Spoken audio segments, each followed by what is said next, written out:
¿Qué tal, amigos? Gracias por estar con nosotros en un episodio más de Reporte 360. Les saluda con muchísimo gusto Miriam Alejo, su amiga, quien hoy pues me encuentro muy contenta y con mucho entusiasmo de recibir aquí en nuestra casa de Reporte 360 nada más y nada menos que a nuestro colaborador estrella, el doctor David Martínez Mendizábal, actual diputado local en Guanajuato, y a quien le damos la bienvenida. ¿Cómo te encuentras, David? Bien, contento de estar aquí contigo en Reporte 360. Es un placer platicar contigo. Gracias, David. Pues igualmente y mucho más cuando pues nos trae siempre temas de interés para todas y para todos, y sobre todo y en especial en este tema que vamos a tratar el día de hoy, que seguramente, y le invito para que usted se quede también, es un tema que a todas y a todos nos interesa.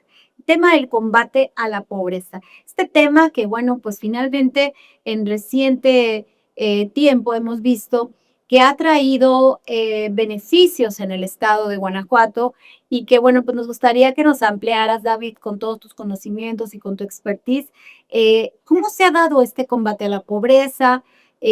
¿Bajo qué términos podemos nosotros plantear a quienes no sabemos y no conocemos de estos parámetros? ¿Cómo se mide, cómo se entiende cuando un lugar o un estado o un pueblo va mejorando y va dejando a lo mejor de ser considerado en estos términos en cifras de pobreza? Mira, cuando daba clases en la universidad, siempre les hacía de entrada cuando tocábamos el tema de la pobreza, una pregunta a los estudiantes, a las estudiantes. Les ponía una pregunta ahí en el pizarrón, así tal cual. Incluso desde que se usaba el gis, ahora ya no se usa el gis, porque hace daño a los pulmones, ahora se usa el plumón. Les ponía, a ver, del 1 al 10, díganme en qué postura están ustedes. El 1 es, la pobreza es culpa individual de las personas. Y el 10 es responsabilidad del sistema social o de las condiciones sociales en que vivimos. O sea, el 1 es culpa, el pobre es pobre porque quiere. Y el 10 es que no hay condiciones sociales para que toda la gente pueda tener un estatus de vida, le dicen decente, o sí, decente pues, o digno, tienes razón. Decentes dicen, viene de decente, es de una palabreja en inglés, pero creo que el mejor término es el que tú dices, digno. Bien, y entonces la mayoría decía, bueno, entre 6 y 7, es decir, sí hay responsabilidad personal, pero básicamente es porque la gente no ha encontrado una oportunidad de desarrollo digna en la economía y en la educación, ¿no? Yo pensé en el número 6. Tú pensaste en el número 6, yo te hubiera reprobado, pero mira, lo bueno es que no estamos. Yo estoy consciente, convencido de que es casi 9.5. Es decir, hay por no decir 0, que yo me atrevería a decir 0, ¿verdad? De responsabilidad individual, porque, a ver, yo no he conocido ninguna persona en el mundo o en México, en donde sea, que me diga, es que yo no quiero tener un mejor estilo de vida más digna. Creo que todo mundo, y lo vemos a diario, tiene como ganas de salir adelante.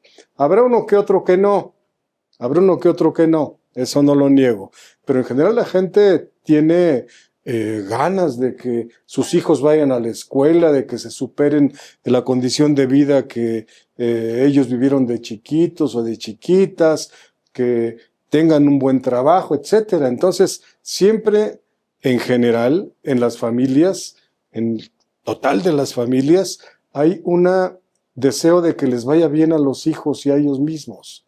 Si les va bien a ellos mismos en términos de desarrollo económico y social, pues le va mejor a sus hijos. A ver, entonces, bajo esta circunstancia en donde yo pienso que lo que ha sucedido es que el mundo está dividido en gente que tiene mucho y gente que tiene poco. Ahorita voy a decir tiene. ¿Qué significa eso de que tiene? Porque tampoco estamos planteando un asunto de que todo el mundo tiene que ser multimillonario. No, decía Benito Juárez, la honrosa medianía. ¿Qué quiere decir la honrosa medianía? Coincide, fíjate, con con el modo de cómo el antiguo Consejo Nacional de Evaluación de la Política del Desarrollo Social, el Coneval, medía la pobreza y que ahora la mide el INEGI. Por un lado, hay una variable determinante que es el ingreso. Está el ingreso aquí. Es básico porque estamos en una sociedad en donde se compran los jitomates, las verduras, los frijoles, las tortillas, el transporte, todo cuesta. Es una ciudad capitalista, todo cuesta, ¿no? Entonces, el ingreso es una pieza importante para no caer en la pobreza, pero ahí está acompañada, digámoslo así.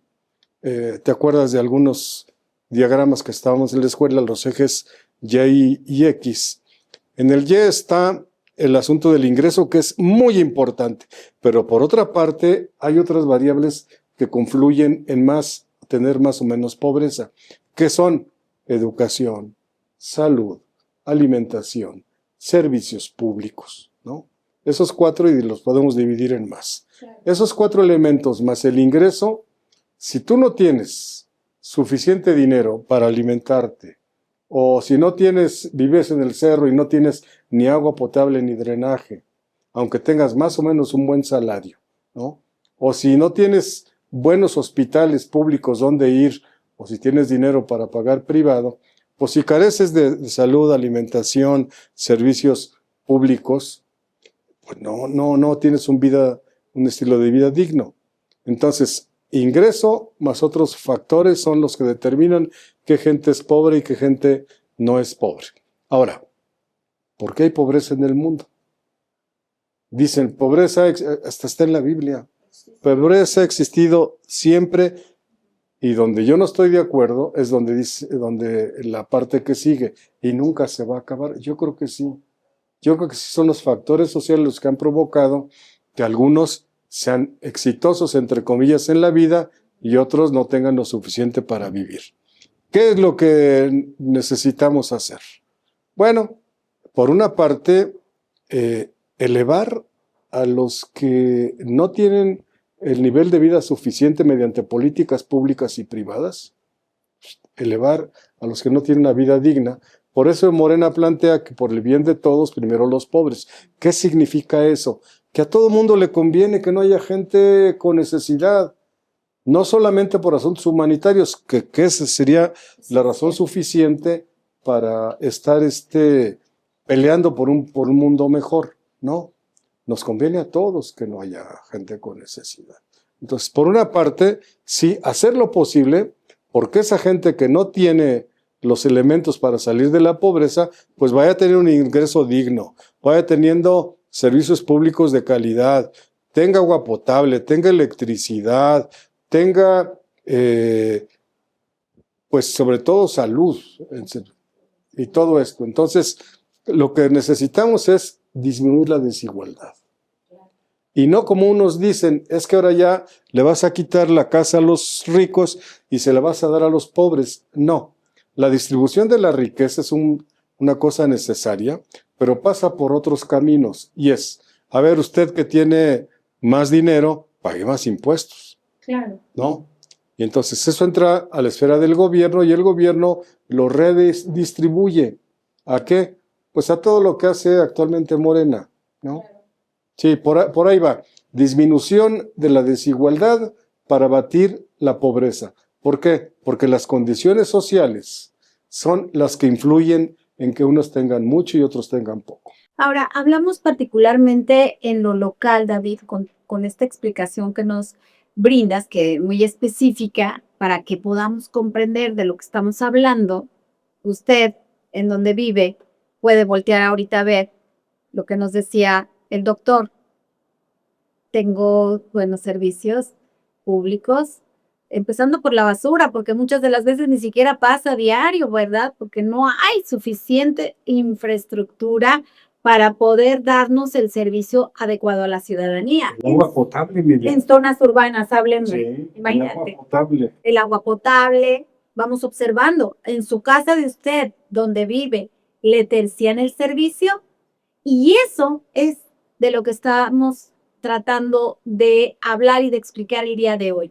Más de 2 millones de personas en condiciones de pobreza registradas en el estado de Guanajuato, donde somos un poquito menos de 6 millones, David. Es decir, el 30% de gente que está considerada dentro de este margen de maniobrar una pobreza extrema, a otros una pobreza mediana, pero que finalmente hoy por hoy están registrados en este concepto. Hay muchísima gente pobre. Y sin embargo, apenas hace un par de años, nos dan esta noticia o se anuncia por parte de las autoridades que hay una disminución de pobreza en Guanajuato y mucha gente empieza a atribuirla a diferentes factores, pero nadie ha podido explicarla, permítanmelo en mi opinión personal, nadie ha podido explicarla tan bien como el doctor David. Y a mí me gustaría aprovechar esta oportunidad. No se crean tanto. No, sí, es que yo le entendí bien, por eso se los recomiendo que le pongan atención en este momento. ¿Cuál ha sido esta subdivisión de factores que tú has encontrado para poder explicar el combate a la pobreza? Sí. Si han sido más o menos 514,000 personas que han salido, digámoslo, si así es correcto decirlo, de esta condición. Sí, cómo no. Mira, esa misma pregunta se la he hecho a las autoridades de Guanajuato, al Instituto Aliplanec, de Planeación del Estado de Guanajuato, a los distintos secretarios de Desarrollo Social, de Bienestar y de todos los nombres que han tenido aquí el gobierno de Guanajuato. Me estoy refiriendo al gobierno, incluso al gobernador, le he planteado a la gobernadora. ¿A qué atribuye usted la disminución de pobreza en Guanajuato? Y no lo saben. Y no lo saben porque no hacen estudios. Hay un cierto tipo de estudios que son estudios de impacto. ¿Qué quiere decir esto? Bueno, a ver, estoy repartiendo tarjetas rosa. Miles de mujeres aquí, cerca de 4,000 millones de pesos. Dígame usted, ¿cómo comprueba que esos 4,000 millones de pesos están disminuyendo la pobreza en Guanajuato? No tienen el estudio. No lo han hecho. O sea, ¿cuál es el impacto real? ¿Cuál es el impacto real? Porque me dicen, no, es que, mire, las reglas de operación, no es reglas de operación. Dígame causa, efecto o factor, resultado. Causa, efecto en ciencias sociales está como fuera de moda, pero factor, efecto, final. No lo tienen, no lo tienen. Me lo dijo la directora del IPLANEC, no lo hemos hecho. Entonces, no tienen ningún argumento para decir que sus programas y políticas públicas están combatiendo la pobreza, cosa que sí se ha hecho a nivel nacional. El INEGI y el Coneval lo han dicho. Hay varios factores que contribuyen porque le voy a decir a la gente que 13.4 millones de personas salieron de la pobreza entre el 18 y el 24. 13.4 millones de personas, lo vuelvo a repetir, salieron, dice organismos internacionales que son más, pero me quedo con la cifra reservada, ¿no? 13.4 millones de personas. Nunca en la historia del país habían salido de la pobreza 13.4 millones en un sexenio. Desde Vicente Fox se mantuvo más o menos. Pero Felipe Calderón y Peña Nieto aumentaron la pobreza en el país. Llegó López Obrador, empezó a estandarizar, a estabilizar y después empezó a bajar la pobreza hasta 13.4 millones de personas. Imagínense cuántas cabecitas de seres humanos son 13.4 millones de seres humanos. De Guadalajara, 8 millones creo que tiene y... Más de 2 millones la gente que vive en Guanajuato. En Guanajuato vivimos 6 millones, 7 millones. El doble, pues, de la población en Guanajuato salió de la pobreza. ¿Cómo se logra esto, David? Te digo que a nivel federal sí lo han estudiado y se debe a dos factores principalmente. Lo mismo que decíamos hace rato, a que el ingreso de la población subió. Y segundo, a que se aumentaron estándares de educación, de salud, de alimentación y de servicios públicos. Esta es política económica, digámoslo así, para que me entienda la gente. Sí. Lo que tiene que ver con el ingreso tiene que ver con política económica. Y lo que tiene que ver con las pensiones que se otorga el gobierno federal tiene que ver con el resto, porque la gente tiene más dinero para gastar, eso vuelve al mercado, las empresas no están tan mal, vuelven a vender los servicios, y si la gente sigue teniendo digamos, un dinero para gastar, pues compra los productos, ¿no? A ver, ¿por qué ha subido el ingreso? Bueno, López Obrador tenía 8 por 3, 24. El salario mínimo estaba aproximadamente en 2,000, 2,300 pesos. Ahorita está en 9,400 pesos el salario mínimo. Entonces, la gente que estaba ganando debajo del salario mínimo aumentó 4 veces o 5 veces, 4 veces, para no exagerar, su nivel de poder adquisitivo. Es decir, esta columna de ingreso fue mejorando, no solamente para la gente que ganaba el salario mínimo, porque eso tiene un efecto reproductor. Es decir, si la gente digamos, de escala salarial de una empresa o de lo que sea, gana un poquito más, el de arriba va a decir, oye, también yo, ¿no? Y entonces tiene un efecto especial para el resto de los salarios. El salario promedio en el Seguro Social son 20,000, 21,000 pesos. Y aquí, David, si me permites hacer un paréntesis, considerando y recordando, importante también, yo lo he escuchado, gente que se ha quejado, oye, me bajaron mi pensión, es que este gobierno es deshumano porque me bajaron mi pensión. Pues eran pensiones de más de 75, 80 mil pesos mensuales. Es decir, aún así, lo que les están reduciendo pues, es un porcentaje mínimo. Y yo creo que también todas esas acciones han sido de manera positiva para poder lograr esto, ¿no? Mira, ahí voy a hacer un comentario después. A ver, el ingreso de la gente subió también por pensión para adultos mayores, claro. Adultos y adultas mayores. Es 6,000 y pico de pesos que nos dan a los viejitos, o que les dan a los viejitos, cada 2 meses. Fíjate, a ver, un matrimonio de más de 65, 70 años, que viven los dos. 6,000 más 6,000 son 12,000 pesos, que antes no entraban y que se lo llevaban a otra parte, ¿no? Por no decir que se lo robaban, se lo llevaban a otra parte. Entonces, eso, el aumento de pensión para adultos y adultas mayores. El aumento de pensión para mujeres de 60 a 64 años, que antes no existía. Las becas escolares para primaria, secundaria, preparatoria y en algunas partes en la universidad.